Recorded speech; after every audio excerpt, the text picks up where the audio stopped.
ইবাদতের জগতে সবচেয়ে শক্তিশালী ইবাদত দান, এটা আজকে খুব ভালোভাবে অবগত হচ্ছিলাম বলে আমিও শুনছিলাম ঘর থেকে।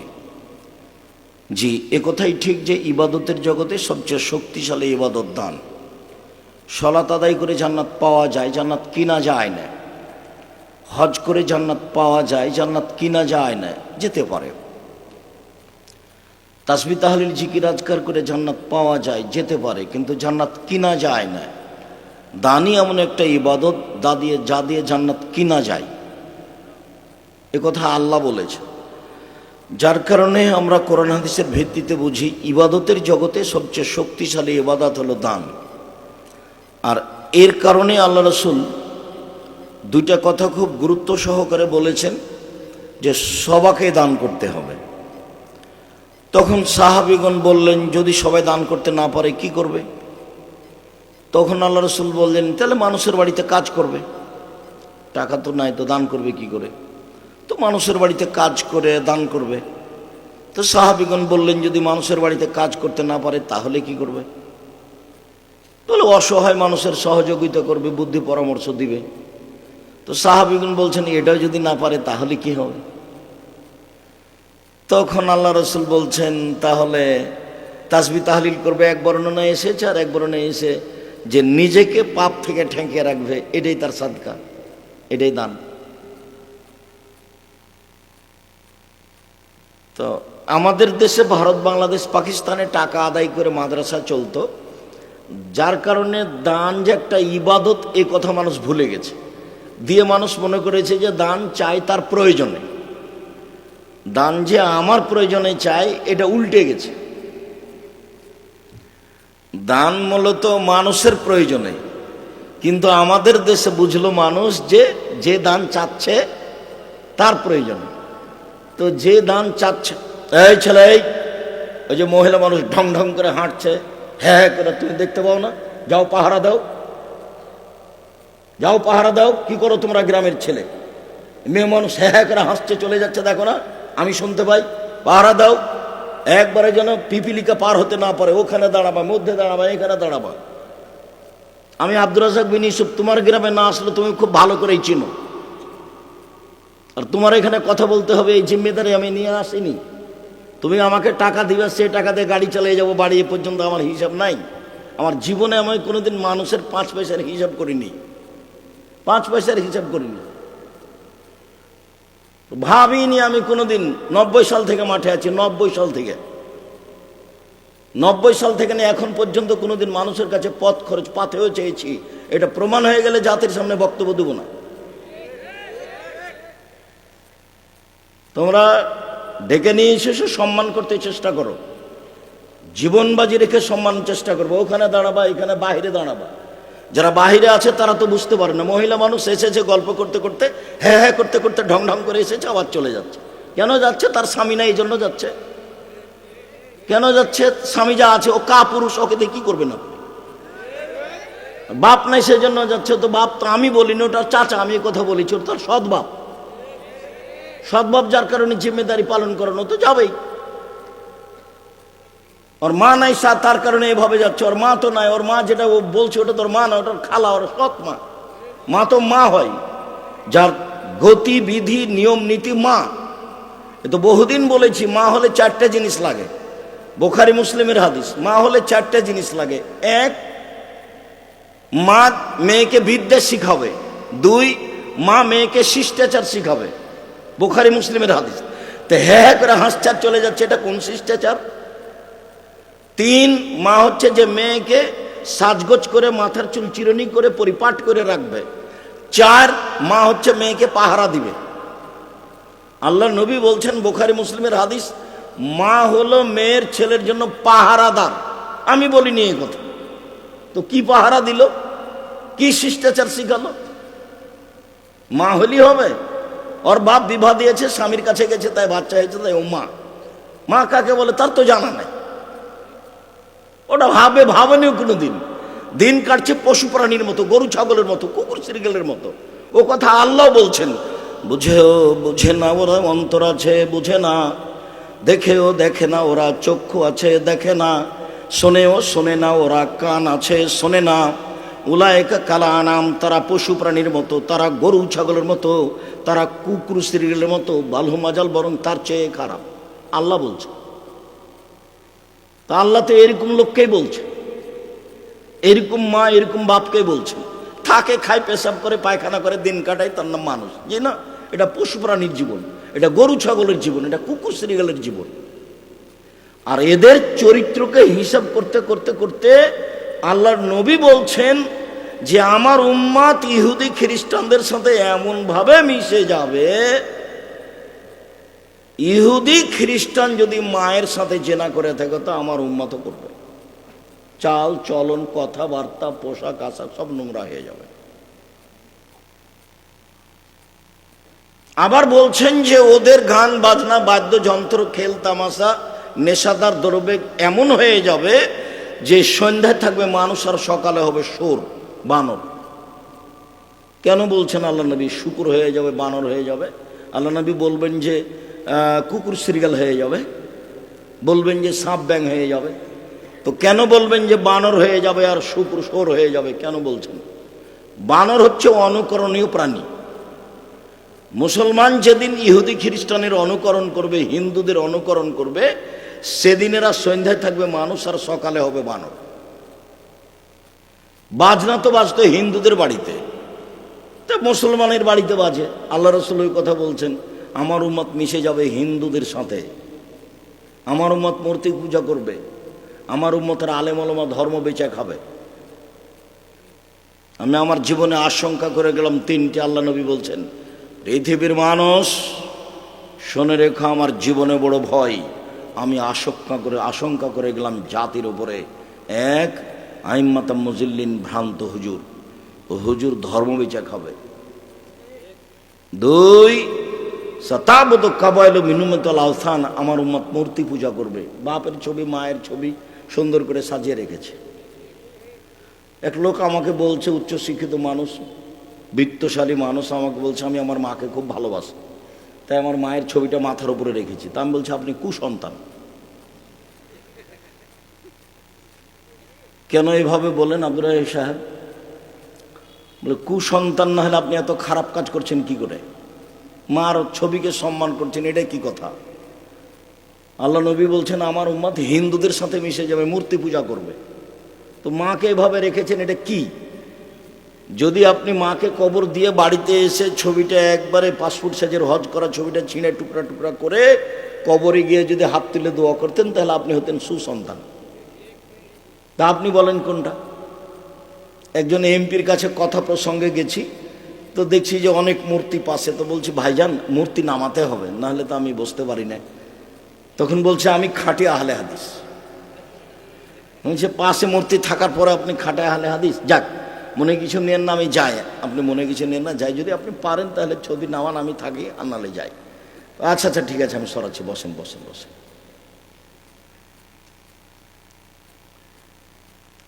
সম্মানিত দিনী ভাই বোন, আফসোস করে আল্লাহ রাসূলের কথা বলছে। তো সন্ধ্যায় থাকবে মানুষ, সকালে হবে বানর। কেন? যখন এরা ইহুদি খ্রিস্টান হিন্দুদের কি করবে? অনুসরণ করবে, অনুকরণ করবে। অনুকরণ করে কোন প্রাণী? বানর। তারপরে বলছেন শোর হয়ে যাবে শুকুর। তো মানুষ শুকুর শোর হবে কেন? অনুভূতিহীন প্রাণী পৃথিবীতে একটাই, সেটা হলো শুকুর। শোর কোনো প্রকার অনুভূতি নাই। গরুর অনুভূতি আছে। এখানে একটা গরু জবাই করেছেন, আর একটা গরু নিয়ে আসেন, টেনে নিয়ে আসতে পারবেন না ওখানে। দেখেননি এটা? আমার কথা বুঝতে পারলেন কি? আর এটা এখানে আছে গোবর, গোবরের ওখানে ঘাস উঁচা হয়ে আছে, ওই ঘাস গরু খাবে না। তার মানে তার অনুভূতি আছে। পৃথিবীতে একটা প্রাণী আছে, তার নাম শুকুর, শোর। কোনো অনুভূতি নেই। যেদিন মুসলমানের কোনো অনুভূতি থাকবে না, একসাথে বসে ছেলে মেয়ে জামাই মা বাপ টিভি দেখছে, বিশাল টিভি, ল্যাংটা মেয়ে নাচছে, সবাই বসে আছে, জামাই বসে আছে, বেটি বসে আছে, শ্বশুর আছে, শাশুড়ি আছে, সবাই বসে আছে। এরা এখন কুকুর শ্রীগাল, এরা পশু প্রাণী। তখন এদের অনুভূতি আর নেই। ও সন্ধ্যা থাকবে মানুষ, সকালে হবে শোর। বুখারী মুসলিমের হাদিস, হবেই। সম্মানিত দিনী ভাই বোন, রাসূল সাল্লাল্লাহু আলাইহি সাল্লাম বললেন মা হলে চারটে জিনিস লাগে। এক, মা মেয়েকে বিদ্যা শিখাবে। কি বিদ্যা শিখালো যে ল্যাংটা হয়ে গেল, ভুরু তুলে চিকন করলো? কি বিদ্যা শিখালো? কি বিদ্যা শিখালো যে মাথার চুল ছোট করলো ইহুদি খ্রিস্টানের মতন? কি বিদ্যা শিখালো যে মেয়ে একবারে এ পরে আছে, স্কিন পায়জামা পরে আছে? কি বিদ্যা ওটা? ওটা আবার কোন বিদ্যা? রবি ঠাকুরের গান সবাই বলছে, ও আমার ওমা তোমার আকাশ তোমার বাতাস। ঠাকুর বলল, ও কালিমা তোমার আকাশ, ও কালিমা তোমার বাতাস। বাঙালি ছেলে মেয়ে ঘুম থেকে উঠে বলছে ওমা তোমার আকাশ, ওমা তোমার বাতাস। আরে রবি ঠাকুর পৃথিবীতে মুসলমানের সবচেয়ে বড় শত্রু। রবি ঠাকুর ঢাকা বিশ্ববিদ্যালয়ের শত্রু। রবি ঠাকুর বাঙালিদের শত্রু। রবি ঠাকুর সবচেয়ে বড় ইংরেজদের বড় দালাল। ইংরেজদের হাতে যখন আমরা মহিলা পুরুষ নির্যাতিত, আমাদের মা চাচি খালা ফুপুরা, তখন রবি ঠাকুর লন্ডনে বসবাস করে। এই দালাল রবি ঠাকুরের গান সকালে উঠে ছেলে মেয়ে বলে ওমা তোমার আকাশ, ওমা তোমার বাতাস। আমি বললাম তোর বাপের আকাশ? তো আজকের নতুন কথা নেই, 30 বছর থেকে বলছি, 90 সাল থেকে মাঠে আছে। আপনার চলে, আমার চলে না, আমার ছেলে মেয়ে বলে না এগুলো। আপনার চলছে, কিভাবে চলছে তা আমি জানি না, তবে চলার কথা নয়। দেখেন একটা বই পাবেন, পড়া যখন যাবেন তখন দেখেন আছে কিনা। বইয়ের নাম হলো শিক্ষা বনাম জাহেলিয়াত। আপাতত 1 থেকে 10 পর্যন্ত না করা হয়েছে, এটা বিদ্যা নয়। তারপর বলা হয়েছে কেন এই নির্যাতন, কি তার প্রতিকার। তারপর বেগম রোকেয়া তো লিখেছে যে অবরোধবাসিনী, তো লিখা হলো এখন কেন হবো অবরোধবাসিনী। বেগম রোকেয়া তো মুসলমানের পর্দা, মহিলাদের পর্দাকে কবর দিয়ে গেছে, কথায় কথায় নিন্দা করেছে। আপনি দেখেন, আমি জানি না এই বই পড়েছেন কিনা, অবরোধবাসিনী। 1 মিনিট, আপনাদের ট্রেন স্টেশন যেটা সবচেয়ে বড়, সেখানে একটু কথা বলে আমি আলোচনায় চলে আসি। সেটা হলো কথার কথা, টাঙ্গাইল জেলার কিছু পরহেজগার মহিলা হজ করতে যাবে, তো ট্রেন স্টেশনে গেছে। তো এখন বলছে তার শ্বশুরকে বা স্বামীকে বা দেওর ভাসুরকে যে আমরা তো বেশি পর্দা করি, তো তোমরা একটু আমাদের গায়ের উপর একটা চাদর বড় দিয়ে ঢেকে রাখো আমাদেরকে। তো ভাবে ঢেকে রেখেছে। এখন স্টেশন মাস্টার বিকালে যাচ্ছে যে দেখি প্ল্যাটফর্মে কিছু পড়ে আছে নাকি, তো দেখছে কতগুলো বস্তা, মানে ঢাকা আছে যে বস্তার মতো লাগছে। তখন পা দিয়ে লাথি মেরে দেখাচ্ছে, এগুলো কিসের বস্তা গো, এগুলো কিসের বস্তা। বেগম রোকেয়া দেখাচ্ছে মহিলাগুলোকে, কি করে দেখাচ্ছে, বস্তা লাথি মেরে দেখাচ্ছে। বেগম রোকেয়া, আপনাকে ভালো লাগে, আমাকে কোনোদিন ভালো লাগেনি, ও কবর দিয়ে গেছে আমাকে। আপনাকে কেন ভালো লাগে, আপনি পড়াশোনা জানেন না এই জন্য। তো আমি তো বলেছি 90 সাল থেকে, 1971 সাল থেকে না এখন পর্যন্ত কোনো শিক্ষিত মানুষ শিক্ষামন্ত্রী হয়নি। দল দিয়ে কি করবেন আপনি? দল দিয়ে তো জাতির টাকা পয়সা লুটে খাচ্ছেন। কে কাকে চিনে না, সবাই সবকে চিনে।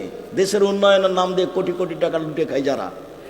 আব্দুল্লাহর বক্তব্য আপনারা শোনেন, এদের মধ্যে কারোর ন্যায়পরায়ণতা নেই, এরা কেউ বিশ্বস্ত মানুষ নেই। জাতির কি করবে?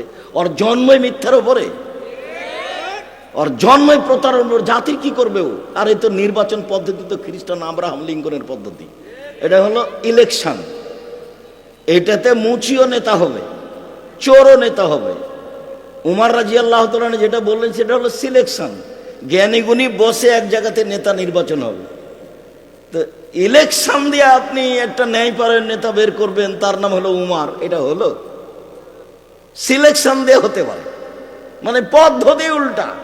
ঠাকুর বললো উমর তোমার আকাশ তোমার, আরে ঠাকুর বলছে ও কালিমা তোমার আকাশ, ও কালিমা তোমার বাতাস। সারা বাঙালি পুরুষ নারী সবাই বলছে ও কালিমা তোমার আকাশ, ও কালিমা তোমার বাতাস। আমি তো কোনোদিন বলিনি। সম্মানিত দিনী ভাই বোন, মা কাকে বলে? মাই তো বুঝলো না যে আমি কি দিয়ে মা, সৎ মা। সৎ মার বাস্তবতা বুঝেন না। এই যে দেখেন সৎ মা দেখাচ্ছি।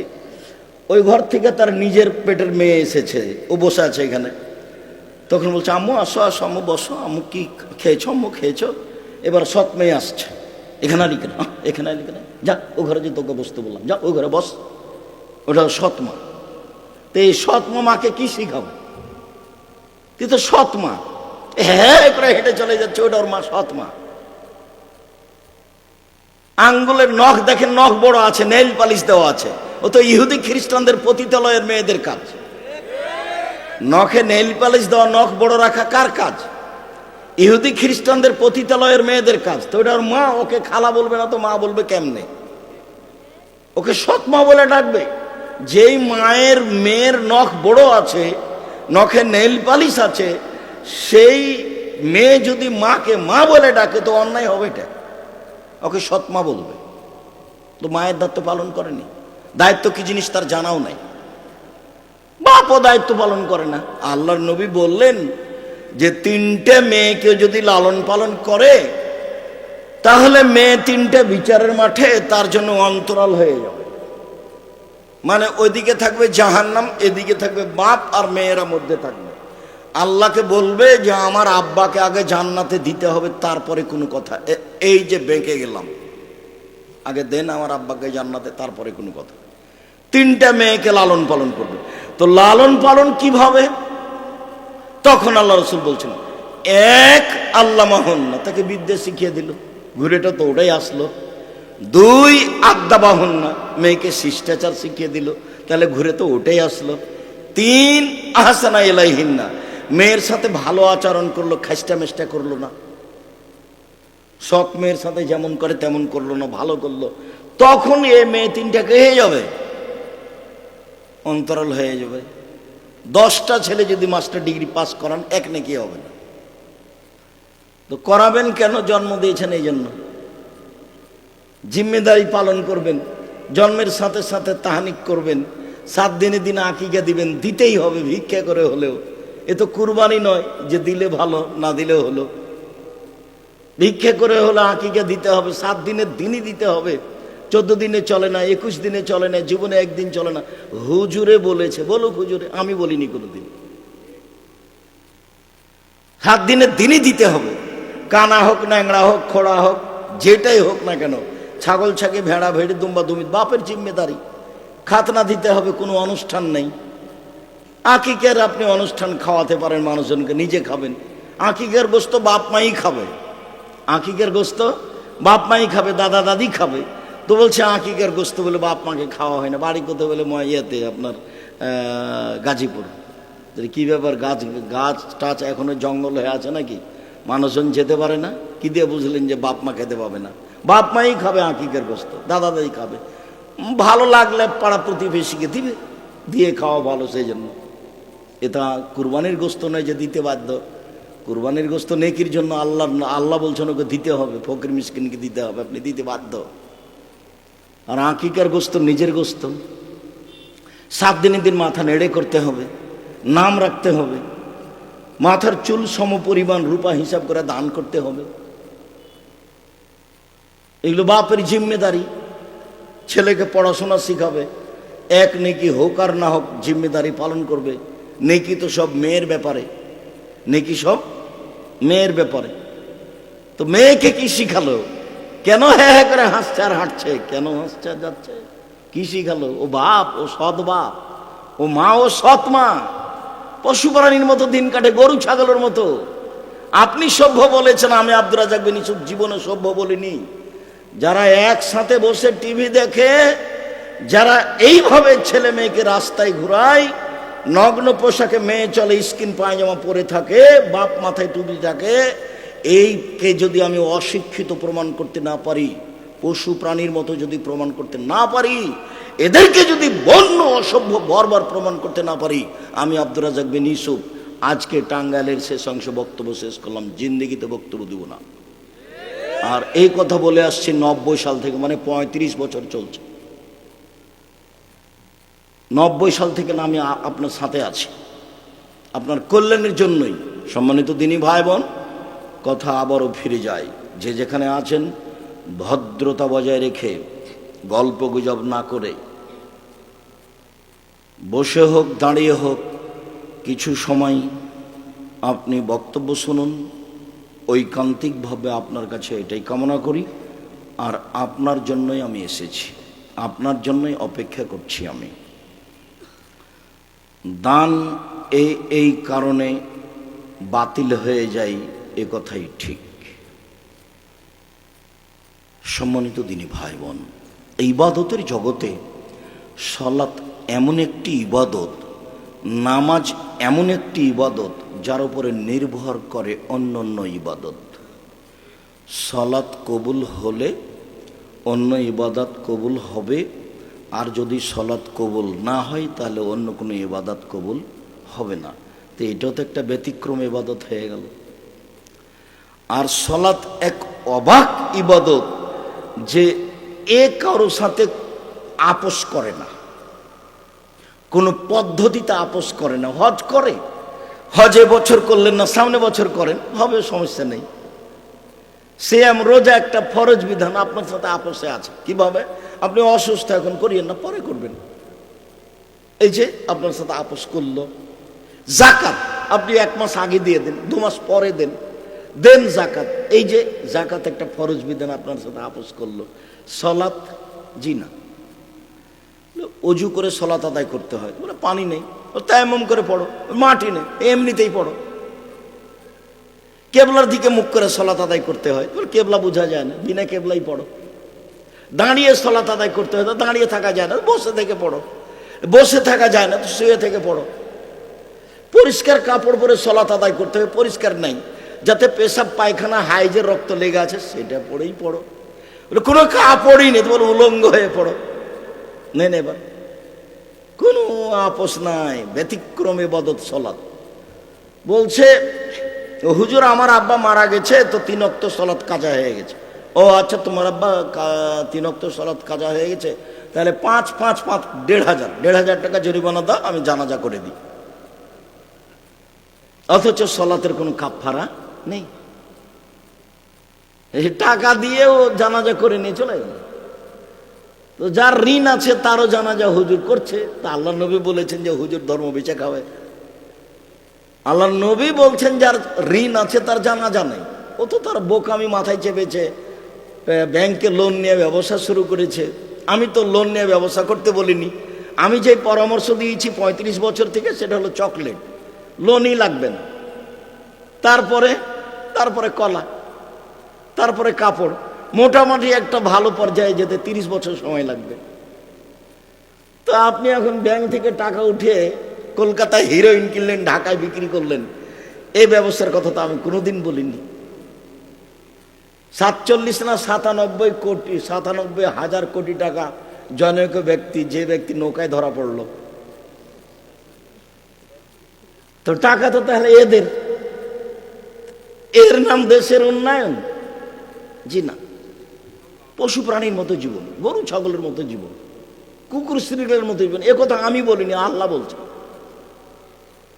আপনি যদি এ কথায় কষ্ট পান, আমার কিছু করার নেই। পশু প্রাণীর মতো জীবন, গরু ছাগলের মতো জীবন, কুকুর শ্রীলের মতো জীবন আল্লাহ বলছে। আমি গরিব মানুষ, তাতে কি আছে? 5 ওয়াক্ত সালাত আদায় করব, মানুষের বাড়িতে দিন মজুরি করে খাবো, এসার সালাত আদায় করে ঘুমিয়ে যাবো। সহজ পথ জীবনে। 1 5 ওয়াক্ত সালাত, 2 হালাল রুজি, 3 একটু কোরআন তেলাওয়াত প্রত্যেক দিন, 4 আড্ডা না পিটা। 2 জন যেখানে বসে আছে সেখানে বসবো না। আড্ডা পিটা চিরদিনের জন্য হারাম। আপনি 5 ওয়াক্ত সালাত আদায় করেন, এসার সালাত আদায় করে গিয়ে দোকানে বসে মাথায় টুপিতে বসে আছেন, আর ল্যাংটা মেয়ে নাচছে, আর আপনি তাকিয়ে আছেন, তখন আপনি ভালো মানুষ?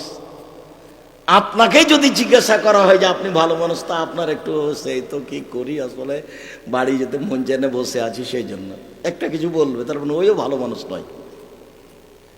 জাবের বলছেন যে আমি আল্লাহর নবীকে জিজ্ঞাসা করলাম, আল্লাহর নবী, হঠাৎ যদি কোনো মহিলার উপরে চোখ পড়ে যায় তাহলে কি করবো? এটা জিজ্ঞাসা। জাবের রাদিয়াল্লাহু তাআলা একজন বিশিষ্ট সাহাবী, উনি বলছেন আল্লাহর নবী, হঠাৎ যদি কোনো মহিলার উপরে চোখ পড়ে যায় তাহলে কি করব? তাহলে দেখেন তো আল্লাহ নবী কি বলছেন। উনি বলছেন ফা আমারানি, আল্লাহ নবী আমাকে আদেশ করলেন, আন আশরেফা বাসারি, যে আমার মুখটা এভাবে ফিরিয়ে নেব।